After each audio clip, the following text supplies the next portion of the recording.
आज की इस वीडियो में मैं आपको पद परिचय के बारे में समझाऊंगी कि पद परिचय क्या होता है। लेकिन उससे पहले मैं आपको पद के बारे में बताती हूँ कि पद क्या है। जो शब्द वाक्य से बाहर होने पर शब्द कहलाते हैं, वही शब्द वाक्य में प्रयुक्त होने पर पद कहलाते हैं।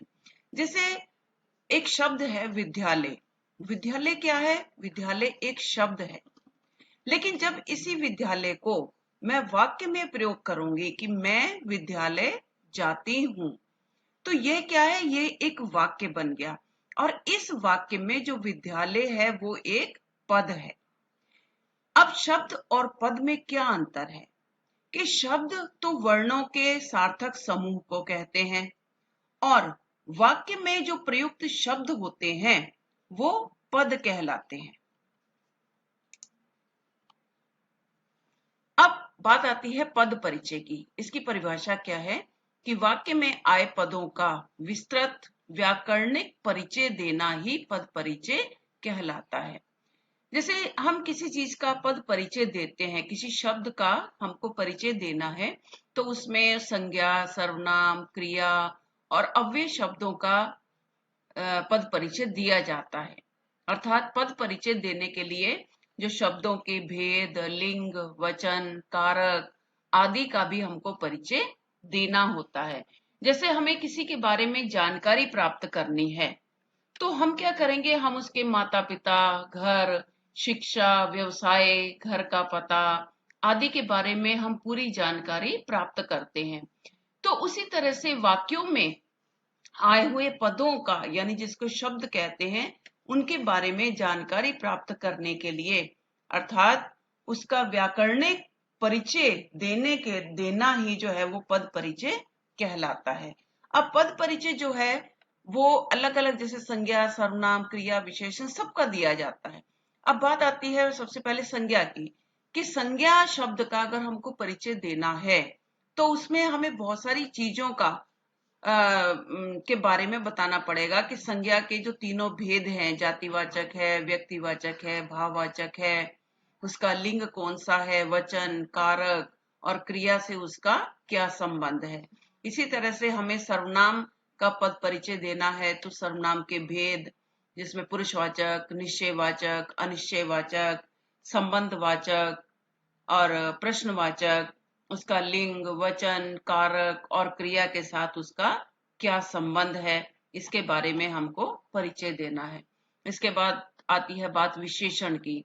तो विशेषण के भेद, जैसे गुणवाचक, परिमाणवाचक, संख्यावाचक, सार्वनामिक, उसका लिंग, वचन और विशेष, विशेष यानी जिसकी विशेषता को बता रहा है। क्रिया, क्रिया के भेद, अकर्मक है, सकर्मक है, प्रेरणार्थक है, संयुक्त है, नामिक है, कौन सी क्रिया है, उसका लिंग कौन सा है, वचन, कर्ता कौन सा है। और क्रिया विशेषण का जब देते हैं पद परिचय तो उसके भेद, जैसे रीतिवाचक, स्थानवाचक, कालवाचक, परिमाणवाचक और विशेष्य कौन सा है। संबंध बोधक की अगर बात करें तो उसके भी भेद, जिससे संबंध है उसका वर्णन आता है। फिर समुच्चय बोधक में जो योजक शब्द होते हैं, विस्मयादि बोधक, इसमें कौन सा भाव प्रकट हो रहा है, हर्ष का, शोक का, क्रोध का, कौन सा भाव इसमें प्रकट हो रहा है। अब मैं एक उदाहरण लेती हूँ, जैसे संज्ञा शब्द की बात करते हैं। तो संज्ञा, किसी वाक्य में संज्ञा शब्द का, जैसे बालक खेल रहा है, हमें बालक के नीचे अंडरलाइन कर दी कि बालक का हमको पद परिचय देना है। अब इसमें बालक, सबसे पहले हम लिखेंगे कि बालक क्या है। बालक संज्ञा है। संज्ञा कौन सी है? जातिवाचक संज्ञा है। बालक कौन सा लिंग है? क्योंकि बालक खेल रहा है, ये पुल्लिंग हो गया।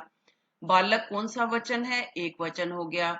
बालक खेल रहा है, यहाँ खेलने वाला कौन है? बालक है, तो कर्ता कारक हो गया बालक। कौन सी क्रिया का कर्ता है? यहाँ पर खेल रहा है ना बालक, तो खेल रहा क्रिया का कर्ता हो गया। इसी तरह से सर्वनाम शब्द का हमको पद परिचय देना है। मैं लिख रहा हूं, मैं जो है वो सर्वनाम है। सर्वनाम कौन सा है? पुरुषवाचक सर्वनाम है, उत्तम पुरुष है। मैं पुल्लिंग है, एक वचन है। मैं लिख रहा हूं, यानी मैं कौन हूं? कर्ता कारक हूं। और कर्ता कारक कौन सी क्रिया का करता हुआ? मैं लिखना क्रिया का, क्योंकि मैं लिख रहा हूं तो यहां लिखना क्रिया का करता हुआ।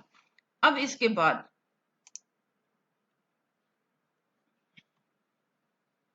अब आती है बात विशेषण की।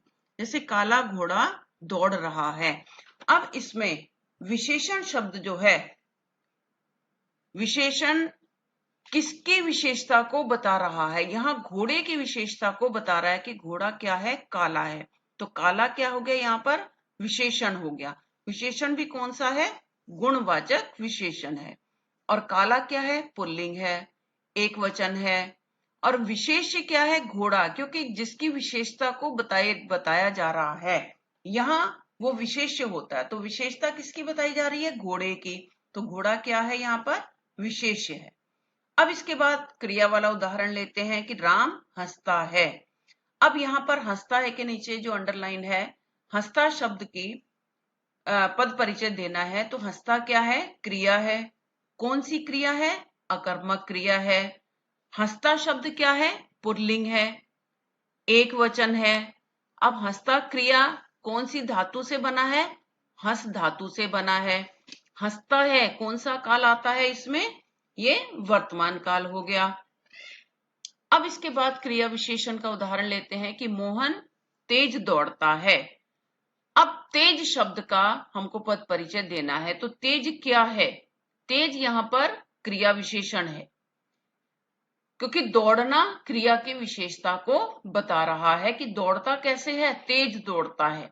तो तेज क्या हो गया? क्रिया विशेषण हो गया। लेकिन क्रिया विशेषण कौन सा है? वाचक। दौड़ता है क्रिया का विशेषण। कौन सी क्रिया का विशेषण है? दौड़ता है।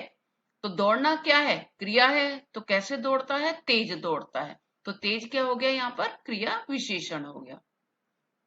अब इसके बाद बात करते हैं संबंध बोधक की, कि आशा की अपेक्षा लता सुंदर है। अब आशा की अपेक्षा लता सुंदर है। संबंध बोधक की बात करें तो की अपेक्षा, यानी जो शब्द संज्ञा या सर्वनाम के बाद जो प्रयोग किए जाते हैं वो संबंध बोधक कहलाते हैं। जैसे अब इसमें की अपेक्षा, आशा की अपेक्षा लता, तो की अपेक्षा शब्द जो है वो क्या है? संबंध बोधक है। किसका संबंध बता रहा है? आशा और लता का संबंध बता रहा है। अब इसके बाद बात आती है समुच्चय बोधक की। लता और गीता माला गूंथ रही हैं। अब इसमें और शब्द का पद परिचय देना है। तो और क्या है? और शब्द जो है वो समुच्चय बोधक है, क्योंकि समुच्चय बोधक क्या है? जो दो शब्दों का या दो वाक्यों को जोड़ने का काम करते हैं। अब यहाँ पर लता गीता का संबंध जोड़ा जा रहा है। तो लता और शब्द जो है वो क्या है? समुच्चय बोधक है। जैसे एक वाक्य को भी ये जोड़ते हैं। जैसे मैं उदाहरण लेती हूं कि तुम आओगे तभी वह जाएगा। अब इसमें जो तभी शब्द है वो क्या है? वो भी समुच्चय बोधक है। अब इसमें जो संबंध बता रहा है और शब्द जो है वो लता और गीता का संबंध बताने वाला या उन दोनों को जोड़ने वाला। अब इसके बाद बात करते हैं विस्मयादि बोधक की। विस्मयादि बोधक में क्या है? अरे वह 6 रसगुल्ले खा गया। इसमें अरे शब्द का हमको पद परिचय देना है। तो अरे क्या है? विस्मयादि बोधक, क्योंकि आश्चर्य प्रकट का भाव जो है यहाँ पर प्रकट हो रहा है। अब इसके बाद मैं कुछ उदाहरण आपके सामने रखती हूं कि जैसे रमेश यहाँ तीसरे बंगले में रहता था। अब इसमें रमेश का, यहाँ, बंगले में और रहता था, इन 4 पदों का हमको पद परिचय देना है। तो सबसे पहले बात करते हैं रमेश की। तो रमेश क्या है? रमेश संज्ञा है, व्यक्तिवाचक संज्ञा है। रमेश पुल्लिंग है। रमेश एक वचन है। रमेश कर्ता कारक है।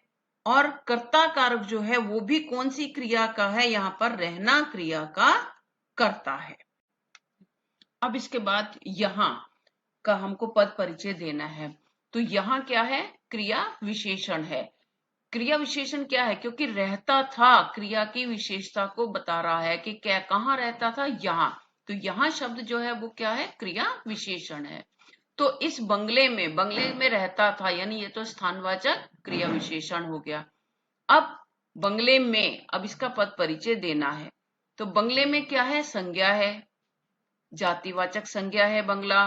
बंगला पुल्लिंग है, बंगला एक वचन है और बंगला अधिकरण कारक है, यानी बंगले में पे पर अधिकरण कारक में आता है। इसके बाद आता है रहता था। रहता था क्या है? क्रिया है। कौन सी क्रिया है? अकर्मक क्रिया है। रहता क्रिया कौन सी धातु से बना है? रह धातु से बना है। रहता था काल कौन सा हो गया? भूतकाल हो गया और कर्तृवाच्य हो गया। अब इसके बाद मैं दूसरा उदाहरण लेती हूं कि जब वे घर पहुंचे तो शीला पढ़ रही थी। अब इसमें वे के नीचे, घर के नीचे और पढ़ रही थी, इसके नीचे अंडरलाइन है और इनका हमको पद परिचय देना है।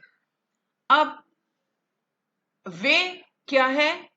वे सर्वनाम है, पुरुषवाचक सर्वनाम है। वे अन्य पुरुष है, वे बहुवचन में आता है, वे पुल्लिंग है और वे कर्ता कारक है। जब वे घर पहुंचे तो वे कर्ता कारक हो गया ना। अब दूसरा लेते हैं घर का। तो घर क्या है? संज्ञा है।